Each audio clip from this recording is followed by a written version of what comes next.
Hello, boys. We're back. Have you ever wanted to be an explorer? Now, today we're going to be talking about a real explorer that did some really challenging and incredible things.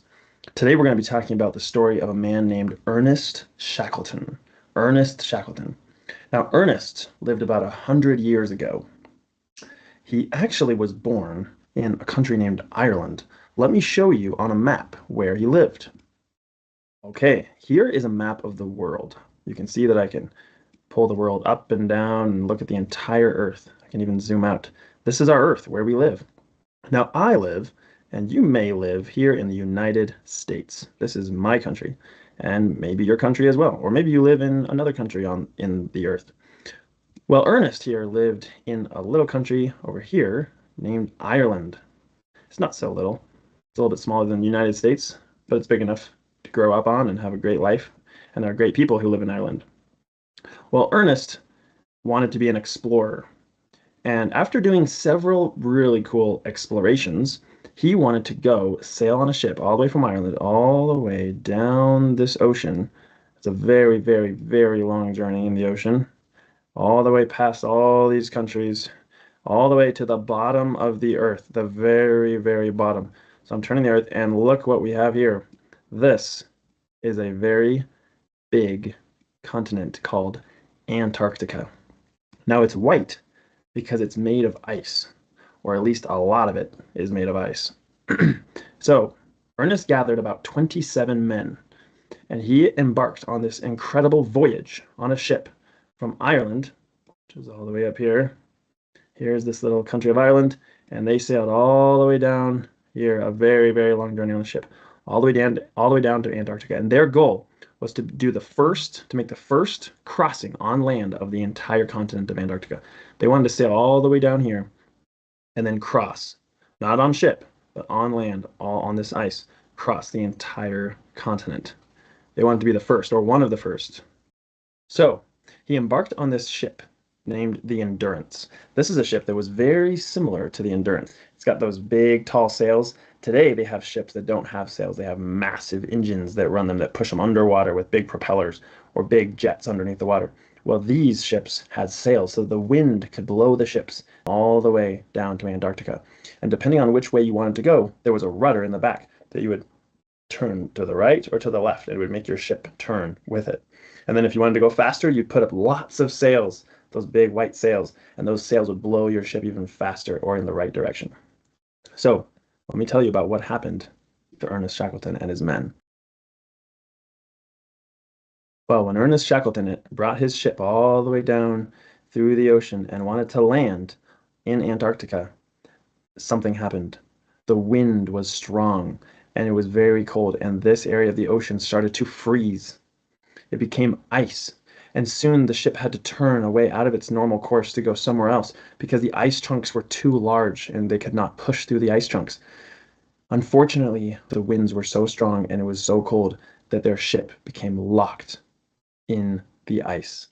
It became completely trapped between ice blocks and they could go nowhere. And pretty soon it was completely frozen with their ship stuck right in the middle of the ice. Now, what would you do if you were the captain of the ship and you had this entire crew and you could not get out of the ice? You were stuck in ice. You couldn't get home. You didn't have a phone because they didn't have phones back then. They didn't have computers. They didn't have video games. They didn't have TV. They couldn't even call for help. It was a very dangerous situation. What would you do? What would you tell your men? Well, Ernest Shackleton knew that they were in trouble, but it was so, so cold. Here's a picture of Ernest Shackleton's ship, the Endurance, and his men on the ice. Oh, it is so cold here in Antarctica. There's our ship, the Endurance, and here we are playing soccer, or in some countries they call it football, but in America we call it soccer. We're playing soccer right there on the ice. We had to stay happy, even though it was so dark so much of the year because Antarctica is so far away from the other countries that the sun doesn't shine on it very much at all. And so it's dark. Even during the day, it's not very bright. It is freezing cold. Now, here's what started to happen. When Ernest Shackleton and his men got stuck in that ship, You can see that the ice is frozen around the ship. They were locked in the ice for 11 months. That's about from one Christmas to the next Christmas, or from one birthday all the way to the next birthday. What if you had to be on that ship for one whole year, completely stuck? Do you know what they had to eat? They didn't have enough food to survive the entire time just on the food that they brought on the ship. They actually killed seals and ate them for meat, or penguins. They had to go hunting in order to survive. So that was a big blessing that they were able to eat food. Well, even when people may have gotten sick or upset or tired or impatient and they didn't want to wait any longer, Ernest Shackleton had to keep them happy. So he had them play games and sports, and they could run on the ice because they could climb right out of the ship. And instead of going into the water, they could just walk right on the ice. They were walking on the ocean because the water was so cold, it was completely frozen. So they could play soccer and even hockey on the ice. Now, through this entire journey, not one person died in this entire 11 months. Ernest Shackleton made sure that he took care of every single one of his men, and he loved each of them. So none of them gave up. They stayed happy. They were patient for 11 months. Well, after 11 months, guess what happened to the ship? The ice became so strong that it started cracking into the ship and it was going to sink. So after 11 months of living on the ship, they thought, wow, we have to get off or we're going to die and we're going to sink with the ship. So they got off the ship and they brought with them 3 boats, 5 tents, and 2 months' supply of food. And they also brought some sleeping bags. So they had to carry those boats or push them along the ice. And they walked about 3 miles and they made a camp.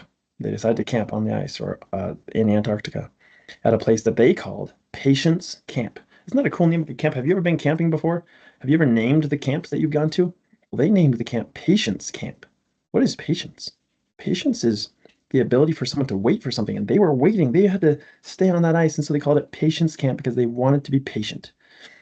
So at Patience Camp, they stayed there for a little while, and pretty soon the ice was turning them around because the ice was floating slowly in the ocean.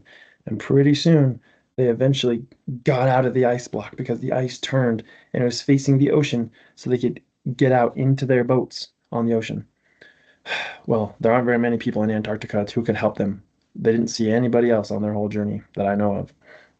So they took their 3 boats and their supplies, they got in their boats, and they had to row along all the way in the ocean. And guess how long they got? They had to row in the ocean. 6 days. Can you imagine being like a little canoe or a little tiny boat at night in the freezing cold water? And you had to sleep in your boat that was going up and down and up and down. Oh, they had to be so patient and so diligent no matter what happened. They had to take good care of one another. And even though some people were probably hungry, they still had to help each other out. They were a team, just like a family is a team. They had to help each other out.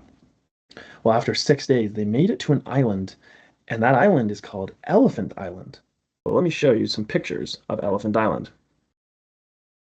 Do you see these high rocky mountains with snow all over it, and the ocean looks so, so cold? Antarctica is so freezing cold all year long. Here's a picture of some penguins that live near Elephant Island. Well, while they were there, Ernest Shackleton, their leader, was not afraid and knew he needed to take care of those men. Still, none of the men died. No one died. No one fell overboard and got lost. They helped every single person stay alive. They had to find their food. They had to hunt for the food. They had to be so patient and so diligent and work hard together as a team to love one another. They loved one another. And Ernest was so compassionate and so loving of every single person in their group. I'm going to take this off now. Well, eventually, Ernest Shackleton was brave and he took a few men and they went on another boat journey to another place where they finally got some help. And even when he got to that other safe place, he had to leave some of his men on Elephant Island. They decided, we have to go back and save our men. Ernest Shackleton was patient and diligent, and he loved those men. And so he decided multiple times to take a trip in more boats to go save his men on Elephant Island. And multiple times he couldn't get to them because the weather was so bad, or the ice was so bad, or something stopped him from getting to his men, but he never gave up. He decided again and again, even though he had to go back to that safe island again, he created another mission and another journey to get all the way back to those men. And finally, He rescued every single one of his 27 men, even though they were trapped in ice for 11 months. They had to walk many miles, take a boat ride for 6 days, hunt for their own food. It was freezing cold and dark. So, real men are like Ernest Shackleton. You will be a real man when you know that you are trying your very best to be patient, to love other people, to work together as a team, and not to give up, even when it's really, really, really hard, and you keep on going.